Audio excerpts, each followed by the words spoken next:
It's sometimes difficult to comprehend the scale of human progress in such a small period of time.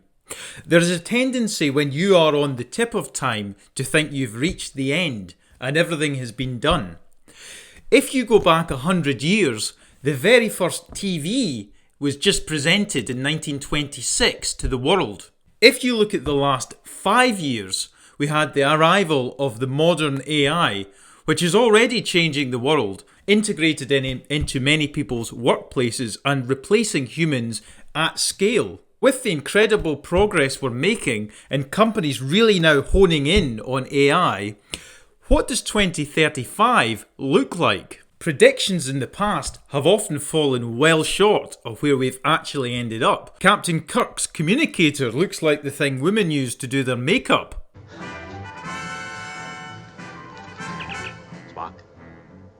Spock.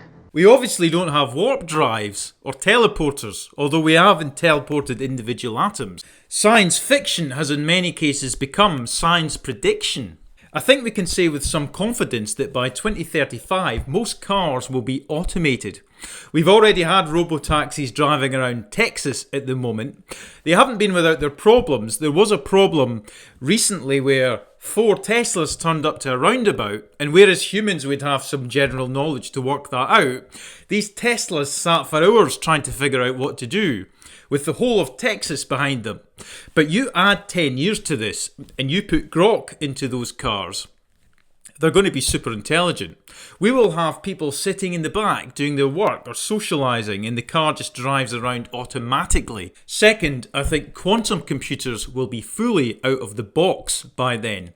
You'll have financial companies using quantum computers to create trillions of simulations and optimise portfolios. It's difficult to predict what stable quantum computers with lots of qubits would actually mean for AI in the future.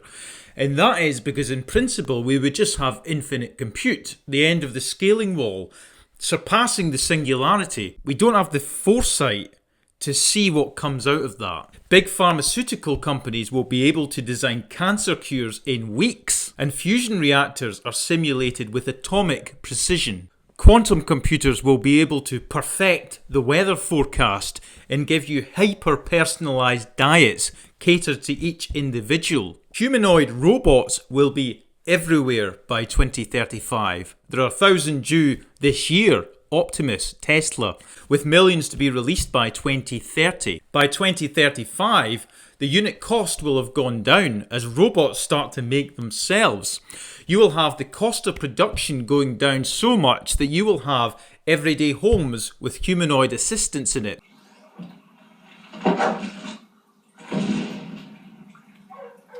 To do the cooking, cleaning. I know that sounds like what they've been saying for a long time, but we are actually building them now, which gives it a much better forecast. In the cities, robotic construction crews will create skyscrapers in weeks, not years, because all they'll do is work. As we know, they won't require downtime or holidays, hopefully. We will, of course, have the likes of robots taking jobs. Optimus is designed to have dexterity in its hands. Therefore, including Grok in it in the future, which is the plan, it should be able to take on really most physical tasks done by humans at the moment. So with the combination of quantum AI and robotics, I can't see there being any human labour really required by 2035. This one's slightly more sketchy because we are working on it, but 2035 is only 10 years away. But it's possible with the current developments, and that is the Ageless Society. We have already figured out to a large extent what causes aging and are working to address these elements, things like your telomeres in your cells, which have the ends fraying away. We're finding new ways to deal with that. There are billions upon billions of dollars going into curing, in effect, aging. What we have discovered is there's no reason in principle why we can't actually reverse the aging process. Everybody's genes has the ability to create youth.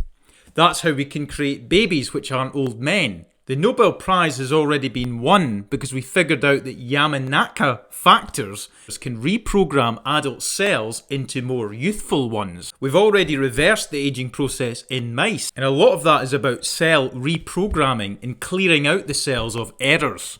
Gene editing is also becoming quite prolific, where we can edit the cells of our children before they're born to remove hereditary risks. In terms of our infrastructure, we are beginning to use 3D printers more and more and more. Just code in what you want and the printer will make the building that you want. By 2035, I believe we will have mastered this. Skyscrapers through 3D printing with self-healing properties for patches. That is the idea of a fluid metropolis. I think there's no doubt that your work-life balance might change. Almost to 100% leisure. For those who do work, however, we're likely to have AI avatars that represent us in the workplace, answering emails and doing Zoom calls, creating a 3D projection of your avatar around people. We'll also have 3D projections of the AIs to talk to, in which case I think everyone's going to have the same one. What a day.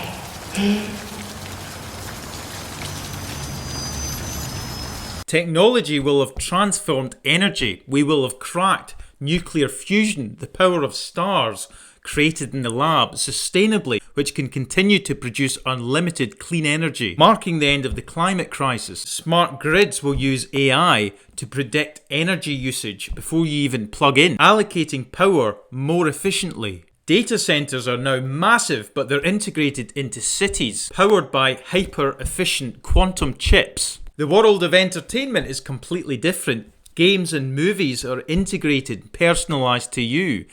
Decisions you make change the layout of the game, change the film you're watching. Characters within games are no longer thick.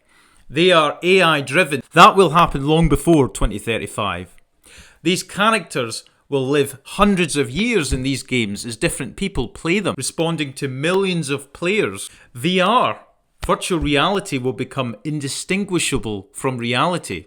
People, to an extent, could become trapped in entertainment because it's so realistic and hits your dopamine centres. Some people will spend more time with AI-generated circles than they will in the real world. The world of conflict and war has been turned on its head. Battles are fought with automated swarms of drones and AI. Human casualties, therefore, go down, but infrastructure is damaged more readily. Unless, of course, the AI swarms begin to kill people, which is what we don't want. Lastly, the economic system is likely to change.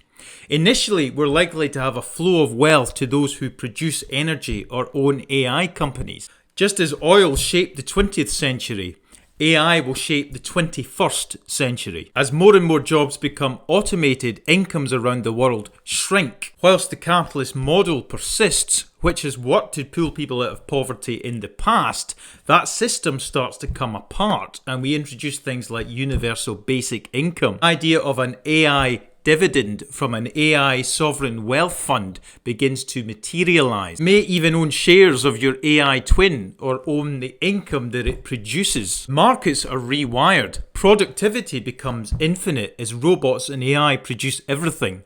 The cost of goods therefore moves towards zero, and we move slowly away from a society that requires money as a unit of value because everything is effectively free. With the basics covered by abundance, status shifts to something analogous to meaning. Human created art and performances because that's still rare. Maybe the artist will no longer be unemployed in this world.